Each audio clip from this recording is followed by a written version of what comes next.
दोस्तों हमने अपनी पुरानी वीडियो में आपको आपी से जो है वो लव बर्ड्स बिजनेस प्लान लेके दिया था और आपी से जो है लव बर्ड से रिलेटेड काफ़ी सारी जो है वो बातें की थी।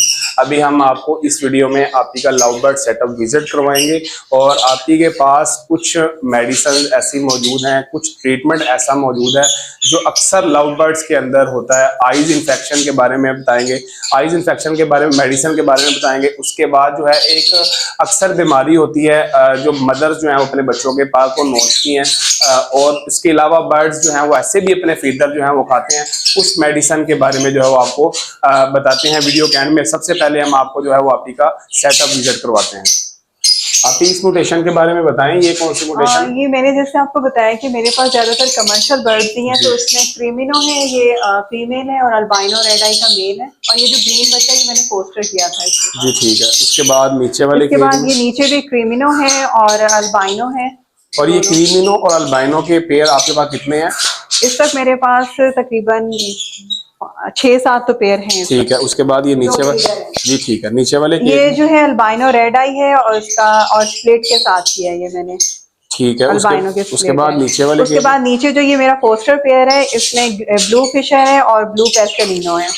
इसमें से रेड आई बर्ड्स जो है ना मेरे पास चिक्स भी आए हुए हैं। नहीं, ये ब्लू फिशर में से रेड आई बच्चे आए क्योंकि ब्लू फिशर स्प्लिटिनो है ना। जी ठीक है। दोनों बर्ड स्प्लिटिनो है। दोनों स्प्लिटिनो है।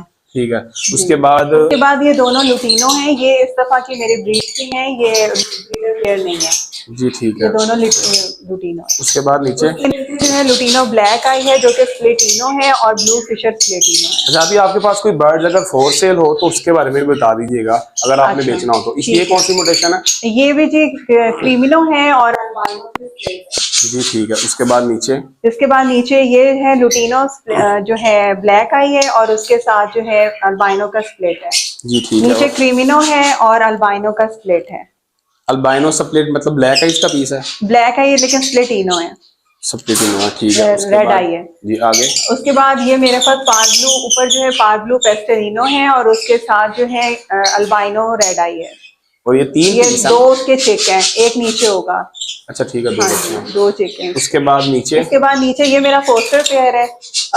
इसमें ग्रीन फिशर है और ब्लू फिशर है। ये भी फॉर सेल है और इससे नीचे वाले भी फॉर सेल है। ये कौन कौन सी म्यूटेशन है? ये भी ग्रीन फिशर और ब्लू फिशर है। इससे नीचे वाला भी फॉर सेल है। इसमें से भी रेड आई आता है हमेशा मुझे जितने स्प्लिटिनो है सारे। ये जी ब्लू फिशर स्प्लिटिनो और ब्लू पेस्टर स्प्लिटिनो। जी ठीक है। उसके बाद आगे वाले, इसके बाद ये जो ब्लू फिशर स्प्लिटिनो भी है, स्प्लिट ब्लू भी है, और इससे मुझे रेड आई भी आए हैं बच्चे और वो मैंने अब अलग कर दिए होंगे। अच्छा, ये फिशर ने भी रेड आई बच्चे निकाले हैं? जी, क्योंकि ना लुटीनो निकाले हैं ना इसने रेड आई के। जी ठीक है। उसके बाद नीचे जो ये पार्ब्लो स्प्लिटिनो तो पार्ब्लो स्प्लिटिनो के हैं। ठीक है। ये भी फॉर सेल ही है। जी ठीक है। नीचे जो है मेरे पास लुटीनो ब्लैक आई है और उसके साथ पार्ब्लो स्प्लिटिनो है। ये ब्लूटूथ की वर्किंग के लिए एक्चुअली मैंने ये बर्ड्स रखे हुए हैं। जी ठीक है। और ये एक ऑफलाइन का है, ये किसी का है, ये उनको देना है। ठीक है। और नीचे ये पोस्टर पे है, ये सारा पोस्टिंग के लिए है। ये वाले पार्ब्लू है इसमें और ब्लू पेस्टल। ये आपके अपने पोस्टर पेयर्स हैं? हाँ जी, ये मेरे अपने पोस्टर। ठीक है। और ये कुछ ऑस्ट्रेलियन पैरट्स भी नजर आ रहे हैं? ये मेरे पास एग्जीबिशन बजीज है, उसमें ये बस शौक के लिए ये भी रख लिया। जी ठीक है। और नीचे जो है मेरे पास क्रीमिनो, डेकिनो, पार्ब्लू स्प्लिटिनो, अल्बाइनो रेड आई के चिक्स हैं जो कि फॉर सेल हैं। ये डीएनए के साथ हैं और ये पेयरिंग हुई भी है। जी ठीक है। और साथ वाले केज में? जी, साथ वाले में लुटीनो है और क्रीमिनो है और अल्बाइनो रेड आई है। और नीचे जो है ब्लू फिशर है, वॉयलेट फिशर है और लुटीनो ब्लैक आई स्प्लिट B1 B2 है।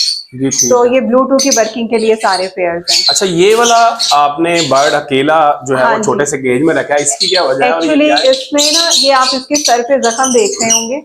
ये इसको दूसरे बड़े बर्ड ने ना जो एकदम जख्म कर दिया था और इसके ट्रीटमेंट जो है वो मैंने 2 दिन किया, अल्हम्दुलिल्लाह इसका जख्म बिल्कुल ड्राई हो गया। इसको अलग मैंने यहाँ पे रख दिया था। और ये सारे जो है लुटीनो ब्लैक आई हैं जो कि स्प्लिट ब्लू भी हैं, कुछ स्प्लिटिनो हैं, कुछ स्प्लिट B1 B2 हैं। तो ये इतने ज्यादा बर्ड में आपको कैसे पहचान है कि ये स्प्लिट? मैंने देखें, आप मेरे यहाँ डोर पे देख रहे होंगे, ये सारा जो है रिकॉर्ड होता है मेरे पास।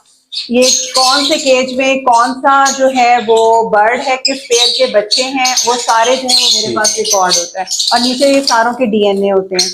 जी ठीक है। मैं कोई भी बर्ड बगैर डीएनए के सेल करती हूँ। और ये नीचे वाले ये नीचे भी सारे जो है ब्लू फिशर हैं, कुछ पार्ब्लूज हैं कुछ वायलेट फिशरीज हैं, इस तरह से हैं। जी ठीक है, आप ही इधर आ जाएं। और अब आप जो है वो आपके पास कुछ बर्ड का ट्रीटमेंट था, जो आप बर्ड्स को डालती हैं, उन मेडिसिन का नाम बता दें। जो खारिश के लिए आपने मेडिसिन कही थी, फेदर प्लकिंग के लिए, वो मेडिसिन का नाम बता दें क्या है। एक्चुअली ये मेरा अपना एक्सपीरियंस है, मैं ये नहीं कहती हूँ कि आप लोग जरूर यही यूज करें, और हर किसी का अपना अपना एक्सपीरियंस होता है। मैंने ये यूज किया और मुझे इससे बहुत फायदा हुआ, मेरी तो जिंदगी इससे आसान है। तो मैं कैलेंडोला का जो है ऑइंटमेंट भी यूज करती हूँ और इसके जो है ड्रॉप्स को भी यूज करती हूँ। ठीक है। और आइस ड्रॉप कौन से हैं? आई ड्रॉप्स नहीं है, ये जो है कैलेंडोला के जो ड्रॉप्स है, मैं पानी के अंदर शावर बोतल के अंदर डाल के इनको हर 15 दिन के बाद स्प्रे कर देती हूँ, जिससे ये आई इन्फेक्शन से बचे रहते हैं। ठीक है।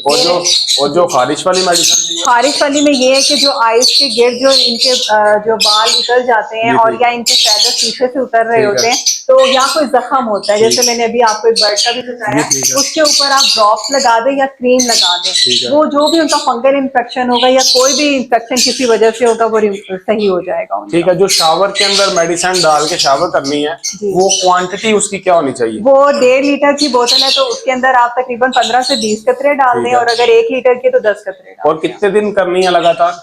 नहीं, दिन नहीं करनी, बस 15 दिन के बाद एक दफा आप शावर कर दें तो बहुत अच्छा। बर्ड्स के ऊपर मतलब आइस वगैरह में जहां मर्जी, अगर वो पानी के अंदर भी चला जाएगा तो कोई मसला नहीं है। मैं बल्कि बर्ड्स को पानी के अंदर भी, जो अगर मुझे फील भी होता है ना थोड़ा सा बर्ड के अगर इसको कोई ढीला होने लगा या कुछ है, तो फौरन मैं कैलेंडोला के 5 कतरे उसकी ढीली वाली पानी में डाल देती हूँ, उससे फौरन बर्ड ठीक हो जाता है। बिल्कुल। इसके अलावा जो है हमारे यहाँ जो अक्सर गर्मियों में शुरू में ही लोगों को जो मसला फेस होता है, वो उनको बर्ड्स को जो है ना वो माइस का इश्यूज आ जाते हैं। तो उसके लिए ये है कि आप लोग जो है, अभी मौसम जैसे चेंज होने लगता है, तो आप लोग जो है एक माइटिका की गोली होती है, वो 1.5 लीटर पानी के अंदर डाल के मुसलसल 3 दिन वो पानी अगर अपने बर्ड्स को दे दें, तो आइंदा के लिए आप जो वो पूरा सीजन में उन बर्ड्स को कोई भी माइस का इश्यू नहीं होगा। तो वो जो है मैं प्रिकॉशंस के तौर पे यूज करती हूँ। अगर आप लोगों को कोई इशू है तो आप ये मेडिसिन यूज कर सकते हैं। इसके अलावा कोई और सजेशन है बर्ड से रिलेटेड आपके पास? बस ये है कि आप लोग जो है अपनी शेड की सफाई रखें, ज़िरकॉन एस से आप लोग जो है कुछ अर्से के बाद जब अपना फर्श वॉश करें, अपनी ट्रेज को और डीप पानी वाली और पॉट, खाने वाला जो पॉट है, उनका जो दाने की सफाई का ख्याल रखेंगे तो आपके बर्ड्स को बीमारी नहीं आएगी। जी ठीक है। इसके साथ ही आप मोहम्मद अहमद को दे इजाज़त। इंशाल्लाह हम आपके साथ एक और अच्छी वीडियो में हाजिर होंगे। अपना बहुत ख्याल रखें, हमें भी दुआ में याद रखें। बहुत शुक्रिया। अल्लाह हाफिज़।